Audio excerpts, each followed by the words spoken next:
Yo les amis, j'espère que vous allez bien. Moi je vais très bien. Alors nous nous retrouvons pour une nouvelle vidéo. Cette vidéo parlera de PSG des années 2010, de 2010 à 2020 et de Lyon de 2000 à 2010. Donc on va parler du palmarès, on va parler des joueurs, des certains joueurs, voilà, on va parler des investisseurs, on va parler, voilà. Alors j'ai noté, hein, pour certains, vous me connaissez. Alors, le palmarès. Déjà, voilà, on va commencer par le palmarès des deux clubs.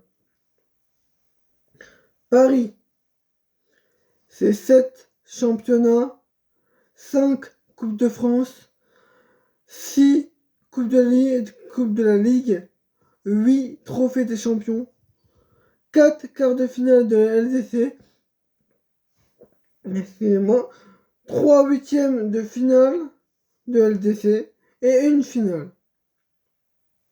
Donc on va dire, sur le plan national c'est bien, mais c'est pas parfait. Étant donné l'effectif, voilà, c'est pas, mais ça on verra après. Alors, palmarès de l'OL, c'est 7 championnats, une Coupe de France, une Coupe de la Ligue, 6 trophées des champions, une demi-finale de Coupe de la Ligue, de Ligue des Champions, excusez-moi, et 3 quarts de finale de LDC. Donc, les deux palmarès sont quand même distincts. Voilà. Parce que t'as autant de championnats, en 10 ans, mais l'OL l'a fait en 7 ans. Paris l'a fait en 10 ans. Donc Paris, il y a eu... donc je vais vous dire les investisseurs et après on parlera du palmarès en général. Donc les investisseurs, le PSG c'est le Qatar, et Lyon c'est Jean-Michel Aulas. Donc, palmarès, comme je vous disais, c'est... ils ont le même nombre de championnats, mais Lyon l'a fait en 7 ans, Paris l'a fait en 10 ans. Paris, le Qatar est arrivé en 2011. En 2000, ouais, pour hiver 2011. Après, donc, il y a eu Lille champion et Montpellier champion Lille champion en 2011 et Montpellier champion en 2012. Donc voilà, voilà. T'as pas, voilà. C'est pas d'affilée quoi. Après, t'as eu en 2017 l'incroyable saison de Monaco qui a été un champion fantastique. Après Lyon, donc Paris l'a fait en 10 ans. Mais au début, il n'y avait pas le Qatar. Mais après, normalement, Paris aurait dû être champion même avec la saison de Monaco. Je suis supporter parisien, donc je suis peut-être pas neutre, hein, mais voilà. Ça aurait dû être plus serré en tout cas.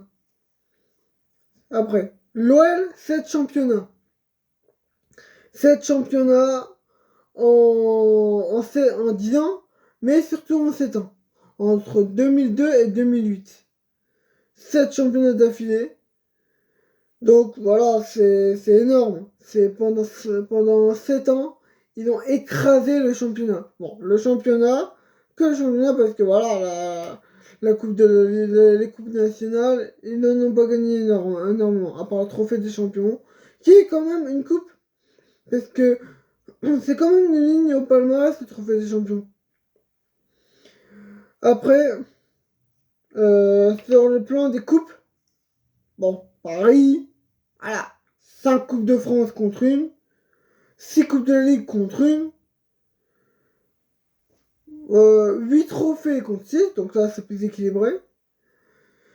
Alors, et Lyon, en 2000 et 2001, t'as eu Nantes Et une autre équipe championne, je ne sais plus c'est laquelle.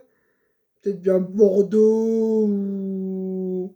Voilà, un Bordeaux ou... Je sais pas. Ou non, Monaco 2001, il me semble. Il me semble que c'est Monaco. Monaco ou Bordeaux, je crois. Dites-moi si vous savez, voilà. Après, alors, les coupes nationales. Ah, c'est... Du côté de Lyon, c'est pas énorme. Vu comment ils ont écrasé le championnat, il aurait dû avoir plus de coupes. Il aurait dû avoir plus de coupes. Parce que, voilà, même s'il y avait le PSG, il y avait Lens, c'était une bonne équipe. T'avais Monaco au début. T'avais Bordeaux qui était une très bonne équipe. Nantes qui était une très bonne équipe aussi. Le championnat était un bon championnat. Voilà. Lyon, ils avaient des bons joueurs, des excellents joueurs. Ils ont eu du Anderson, du Chris, du Govou. Enfin, voilà, voilà, plein de joueurs. Voilà, donc, et puis pareil, bah, il y a eu un ou deux quadruplés, donc Ligue 1, Coupe de France, Trophée des Champions, Coupe de la Ligue. Et voilà, voilà, c'est tout pour le plan national. Après, par contre, sur la Ligue des Champions, je vais avouer, Lyon fait mieux que Paris.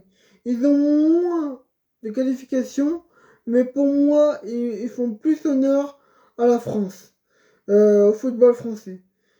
Parce qu'avec ce qui s'est passé, avec les matchs qu'il y a eu pour Paris, avec là voilà, j'ai toujours à travers la gorge ce match contre Manchester, contre contre le Barça, ce terrible 6-1 où l'arbitre était honteux. Mais ça, c'est ça, voilà, j'en ferai pas une vidéo parce que ça date d'il y a 4 ans.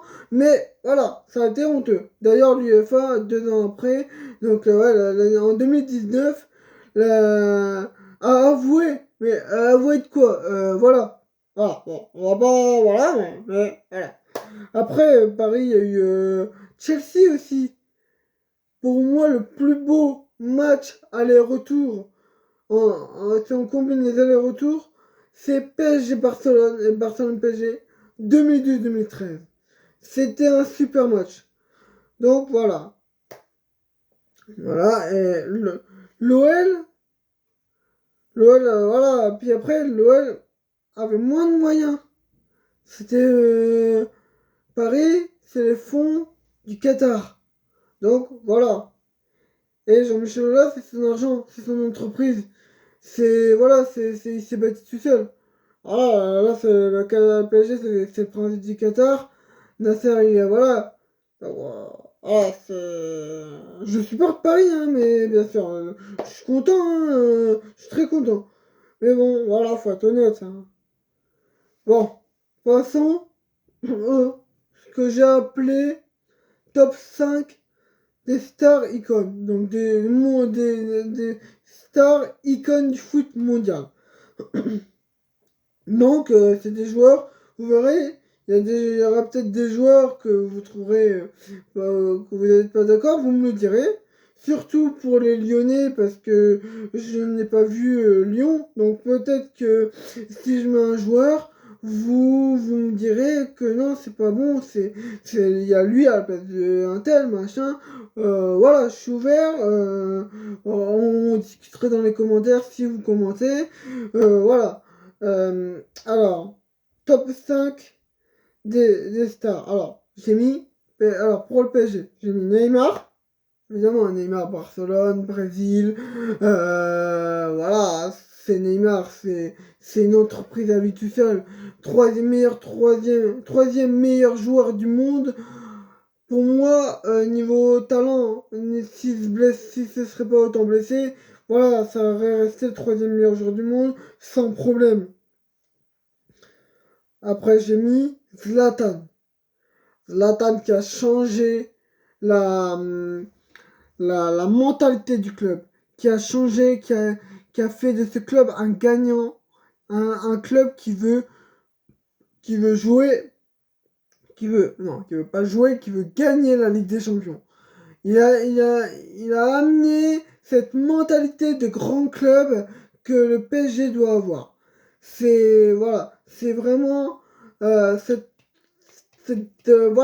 travail, ce professionnalisme, ce niveau d'entraînement, de mécontentement quand tu perds, voilà, c'est voilà. Après, Beckham. Beckham qui est resté 6 mois. On est d'accord qu'il a rien apporté footballistiquement. On est d'accord que le Beckham du Real, de Manchester, c'était pas lui. Il venait en fin de carrière. En fait, c'était 6 mois pour les maillots, pour l'image du club, pour dire on a Beckham.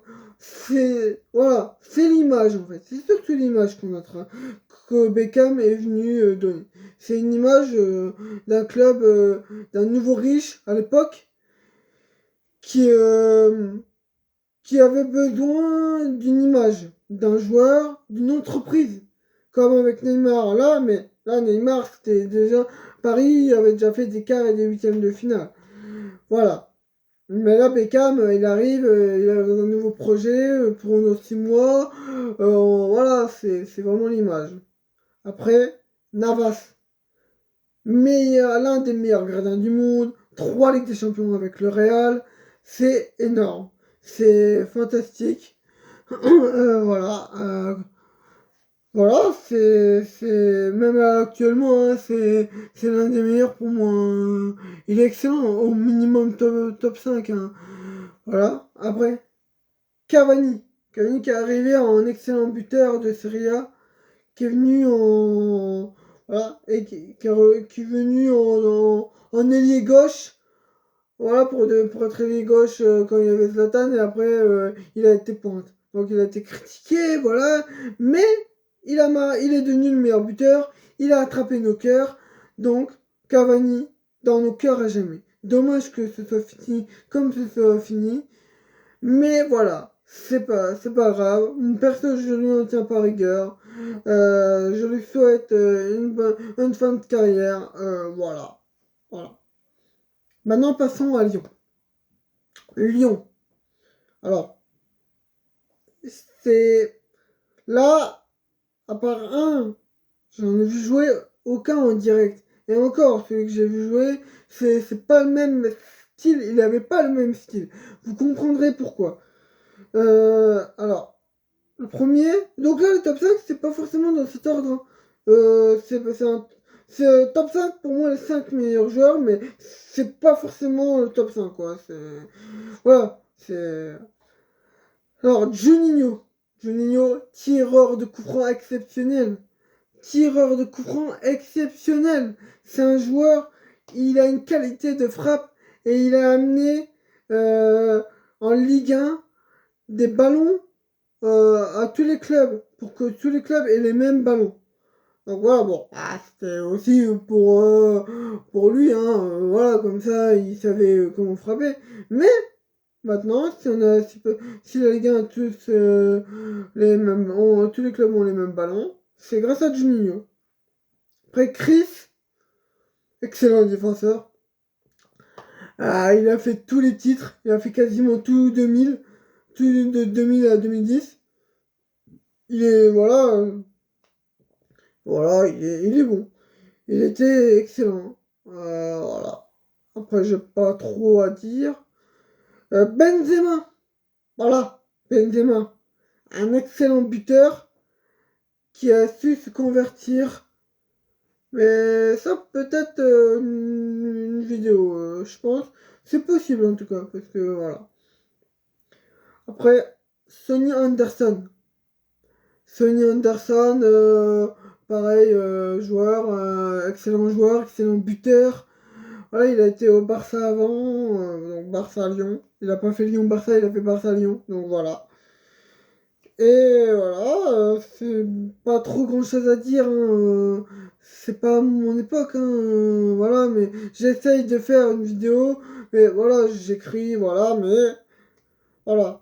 Vous me direz s'il y a des supporters lyonnais, si vous êtes d'accord, ou si vous êtes complètement d'accord, ou si vous n'êtes pas totalement d'accord, ou si vous n'êtes pas du tout d'accord, hein. Si ces 5 joueurs-là, là pour vous, sont pas dans le top 5, Vous me dites 50 joueurs, il n'y a pas de problème, hein, vous me direz pourquoi, voilà. Et coupé. Meilleur gardien des années 2000, 2010, tu vois, voilà, meilleur gardien français. Il a été en équipe de France, vice-champion du monde. Voilà, c'est un top. Bon, je sais pas, je pense que vous avez vu, mais j'ai essayé de synthétiser un peu. Parce que, voilà, si vous avez regardé mes précédentes vidéos, oh, je prends, on va dire, mon temps. Parce que c'est ma passion, le foot. Voilà. Bon, mais bon, on va arrêter là-dessus. Merci de m'avoir écouté. J'espère que cette vidéo vous aura plu. Et bonne journée, bonne soirée, bonne nuit, selon le moment, l'heure que vous regardez la vidéo. Tchaf!